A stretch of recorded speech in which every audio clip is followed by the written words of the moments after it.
फ़ज़ाइल नमाज। मुअज़्ज़िज़ सामिईन किराम, आज की वीडियो में मैं आप लोग के साथ हमारे प्यारे नबी हज़रत मोहम्मद सल्लल्लाहु अलैहि वसल्लम का एक हदीस पाक जो कि नमाज के हवाले से हैं शेयर करने वाला हूँ। तमाम अहले मुस्लिम से यही दरख्वास्त है कि इस हदीस पाक को मुकम्मल तवज्जो के साथ सुनिए, क्योंकि इसे सुनने और देखने में और इस पर अमल करने में हमारी इंतहाई ज़्यादा कामयाबी है। बिस्मिल्लाहिर्रहमानिर्रहीम।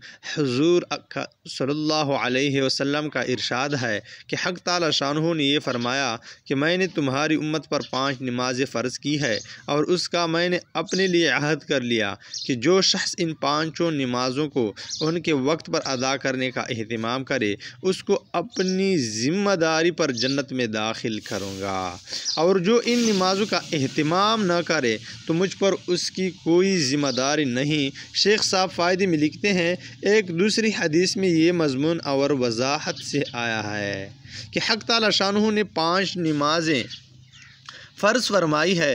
जो शख्स इनमें लापरवाही से किसी किस्म की कोताही न करे, अच्छी तरह वज़ू करे और वक्त पर अदा करे, खुशू व हुज़ू से पढ़े, हक़ ताला शानहू का अहद है कि उसको जन्नत में ज़रूर दाखिल फरमाएंगे। और जो शख्स ऐसा न करे, अल्लाह ताला का कोई अहद उससे नहीं, चाहे उसकी मग़फ़रत फ़रमाएँ चाहे अज़ाब दें। कितनी बड़ी फ़जीलत है नमाज की कि इसके एहतिमाम से अल्लाह के अहद में और ज़िम्मेदारी में आदमी दाखिल हो जाता है।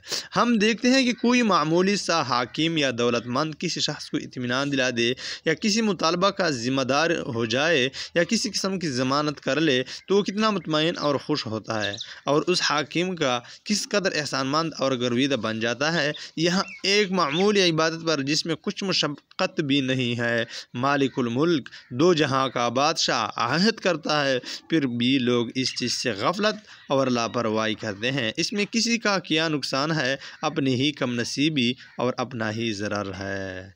व आखिर दावाना अनिल हम्दुलिल्लाहि रब्बिल आलमीन।